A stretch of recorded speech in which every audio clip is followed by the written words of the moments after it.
नमस्कार। 4C supreme law के इस एपिसोड में एक नए विषय के साथ मैं पुनः आपके सामने हाजिर हूँ। जी हाँ जनाब, आज फिर कोई कानून की बात नहीं। इस नई श्रृंखला में मैं आपको कुछ बताऊंगा अद्भुत प्रयोग मैनेजमेंट के, सुनाऊंगा कुछ दिलचस्प किस्से। तो यह जो किस्सा है वह अमेरिका से लौटे हुए एक युवा भारतीय का है।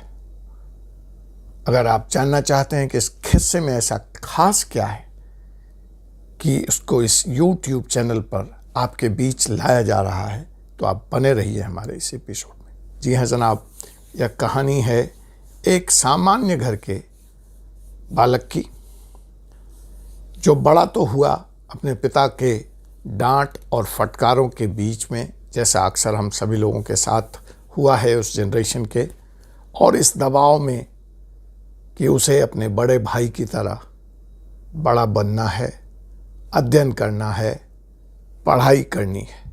वो अक्सर कहा करता है कि मेरा तो पूरा बचपन उस टेरर में, बड़े भाई के जो पढ़ने में ज़हीन थे और अति अध्ययनशील थे, उनकी कहानियों को सुनते उनके जैसा बनने के दबाव में गुजरा।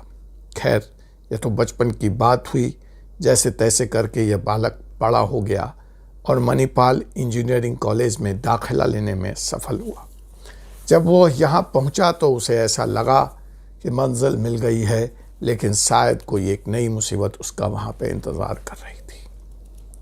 पिताजी ने अक्षमता जाहिर कर दी कि कॉलेज का फीस वो नहीं भर पाएंगे, नहीं दे पाएंगे। खैर, वहाँ के प्रधानाचार्य के सहयोग से, डीन के सहयोग से, प्रोफेसर के सहयोग से, कुछ जिद से, कुछ लड़ाई से, कुछ जुगाड़ से, किसी तरह से इंजीनियरिंग की डिग्री पूरी हुई और यह बालक इधर उधर छोटे मोटे जॉब करता हुआ अंततः सपनों की दुनिया, सपनों का देश यूएस, टेक्नोलॉजी का कैपिटल पहुंच जाता है और उसको यहाँ एक फर्म में सॉफ्टवेयर डेवलपर की नौकरी मिल जाती है। जी हाँ जनाब, उसको बैंकिंग सेक्टर दिया जाता है, फाइनेंस सेक्टर दिया जाता है, जहाँ पे इसने यह अध्ययन किया और इस निष्कर्ष पे पहुँचा कि जो यूएस में उस समय मॉर्टेज लोन का व्यापार है, गिरवी रखकर ऋण देने का व्यापार है, वह बहुत ही अनऑर्गेनाइज्ड है, वह तकनीकी से परे है, वह मैनुअली मैन ड्रिवन है।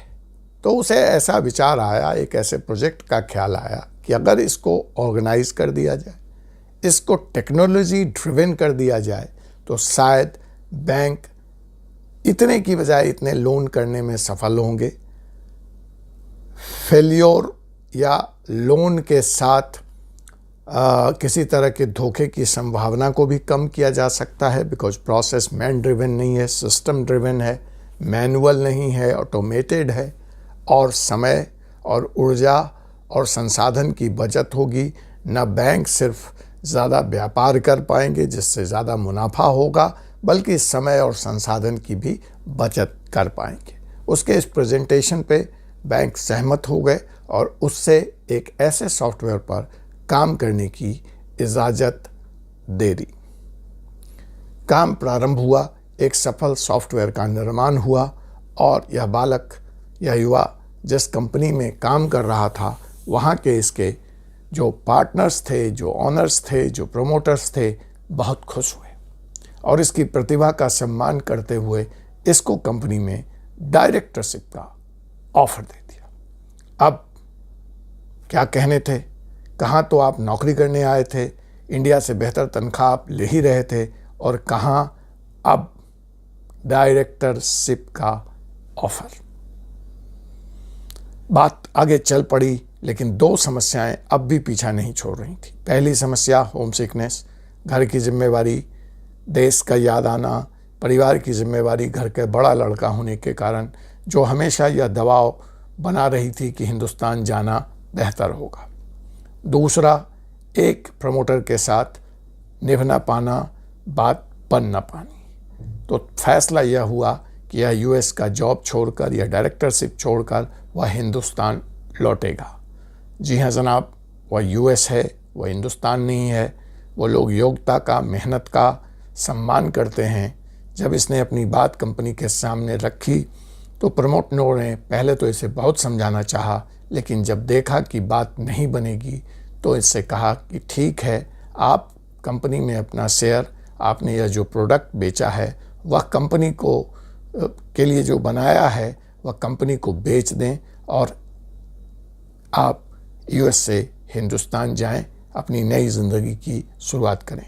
यह ऑफ़र इस बालक को बहुत पसंद आया और एक बड़ी रकम पर उस समय की इसने इस सॉफ्टवेयर को उस कंपनी के हाथों बेच दिया और खुशी खुशी हिंदुस्तान वापस आ गया। यहाँ आने के बाद जनाब पारिवारिक जिम्मेवारियों को इसने निभाया। पुणे में सॉफ्टवेयर पार्क में एक बड़ी कंपनी की नींव रखी गई। सैकड़ों स्टाफ इस कंपनी में काम करने लगे। कंपनी का काम अच्छा चल पड़ा 3 पार्टनरों के सहयोग से, लेकिन शायद दुर्भाग्य कहीं अभी भी पीछा कर रहा था। सब कुछ बहुत अच्छा होते हुए, कंपनी में अच्छी लिक्विडेशन होते हुए एक ऐसा निर्णय हुआ जिसने रातों रात कंपनी को, कंपनी के प्रमोटर्स को सड़कों पे ला दिया। बात यहाँ तक भी होती तो समझ ली जाती, संभाल ली जाती। कर्ज का एक बड़ा बोझ भी सामने आ गया।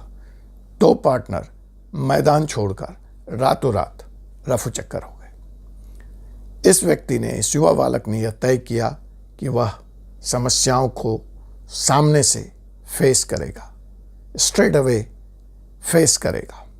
और इसने अपना घर बेचा, अपना विला बेचा, अपनी गाड़ी बेची और किसी तरह से अपने कर्जों को ख़त्म किया। अब फिर से वापस नौकरी का दौर शुरू था। किसी तरह से कहीं एक नौकरी पकड़ी गई और जीवन का पहिया आगे सरकने लगा। पत्नी ने भी पूरा सहयोग किया, एक छोटा सा बच्चों का प्ले स्कूल करके, कहाँ वो विला, कहाँ अपना घर और कहाँ किराए का एक छोटा सा फ्लैट। ज़िंदगी आगे चल पड़ी। धीरे धीरे अच्छी तनख्वाह मिलने लगी अच्छी कंपनियों में। ABVP, AVP, VP जैसे पोस्ट पे काम करने का अवसर भी मिला। लेकिन अंदर जो इंटरप्रेनर खिरा था वह जोर मार रहा था, वह हिलोड़ मार रहा था। सही समय पर पुनः एक सॉफ्टवेयर कंपनी का निर्माण हुआ 4 पार्टनरों के सहयोग से। पीछे के लेशंस काम आए और काम फिर से एक बार आगे चल पड़ा। यहीं पे यह कंपनी, इस कंपनी के प्रमोटर हमारे संपर्क में आए और हमसे इक्विटी फंडिंग की बात करी, वेंचर कैपिटल रेज करने की बात करी, किसी तरह से पूंजी की बात करी। मैं उस वक्त अपने दूसरे केस में उलझा था। मैंने यह काम लेने से मना कर दिया और वो अपने काम में लग गए। हमारी बातचीत होती रही। 3 या 4 महीने के बाद जब मेरे पास थोड़ा वक्त हुआ तो मैंने फ़ोन किया इस कंपनी के प्रमोटर से और यह कहा कि अब मैं उनका केस लेने को तैयार हूँ। उनके लिए कोई फंडिंग का विकल्प बनाने को स्ट्रेटजी प्लान तैयार हूँ। तो मुझे बताया गया कि अब उन्हें फंड की ज़रूरत नहीं है। यह सुखद आश्चर्य का विषय था जनाब। मुझे ऐसा बताया गया कि उनके एक क्लाइंट ने उनके कंपनी को खरीदने की पेशकश की है। बहुत बड़ा बैंकिंग सेक्टर का क्लाइंट जनाब। लेकिन उन्होंने उस कंपनी को अपने को बेचने से मना कर दिया। फिर बात यह आई कि उस फाइनेंशियल सेक्टर के क्लाइंट ने कहा कि आपने जो सॉफ्टवेयर हमारे लिए बनाया है उस पर हमारा बिजनेस पूरी तरह से निर्धारित है और आप हमें टेक ओवर भी नहीं करने दे रहे हैं। तो ऐसी हालात में हमें आशंका है कि किसी दिन अगर आपकी छोटी सी कंपनी को कुछ हो गया तो हमारे लाखों ग्राहकों का क्या होगा, आपके सॉफ्टवेयर का क्या होगा, हमारे बिजनेस का क्या होगा। जनाब, उनकी दुश्चिंताओं को दूर करने के लिए इस कंपनी ने उनको ऑफर किया कि आप यह सॉफ्टवेयर खरीद लें। बात एडवांस स्टेज में है। करोड़ों का मोल लगा है जनाब। मैं फिगर आपको नहीं कोट कर सकता, लेकिन आपके कल्पना से परे है वह फिगर। और उस फिगर के आ जाने के बाद, उस इन्वेस्टमेंट के आ जाने के बाद, इस कंपनी के प्रमोटर का कहना था मुझे कि अब हमें फंड की क्या ज़रूरत है। हम प्रॉफिट मेकिंग कंपनी हो गए, हम लीन कंपनी हैं, बहुत छोटा सा स्टाफ है हमारा। इस फंड के आने के बाद हमारे पास लिक्विडिटी ही लिक्विडिटी होगी और हम जीरो डेप्ट बेस्ड कंपनी होंगे। ऐसी हालत में हम अपना इक्विटी क्यों डाइल्यूट करें, हम किसी को अपना शेयर होल्डर क्यों बनाए। बात में दम था जनाब, और मेरे लिए बहुत ही सुखद आश्चर्य का विषय था। आपके लिए भी हो। अगर ऐसा लगे तो थम्स अप जरूर दीजिएगा, कमेंट बॉक्स में बहुत बताइएगा कि यूएस रिटर्न इस युवा की कहानी आपको कैसे लगी। बेरोजगारी, कर्ज में डूबे से आज इस मुकाम तक पहुंचने की कहानी। मैं हंसा, मुस्कुराया। मैंने कहा अच्छी बात है, करोड़ों की बात हो रही है, आप सब सफल हो गए, लेकिन आपको यह तय करना है कि क्या फुल स्टॉप यहीं लगेगा, क्या सारा जीवन आप यूं ही काम करते हुए कंपनी के ग्रोथ में, चक्रव्यूह में अटके रहेंगे, या इससे बड़ा भी कुछ सोचा जा सकता है, संभव है आज के इस तकनीकी की दुनिया में, इस फिनटेक की दुनिया में। उन्होंने कहा हमें तो नहीं समझ में आ रहा है, आप बताइए। मैंने कहा मैं बताऊंगा।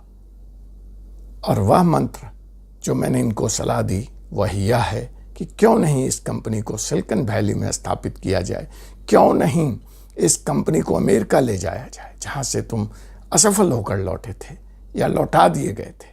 वहां अपना झंडा, भारत का झंडा फहराया जाए।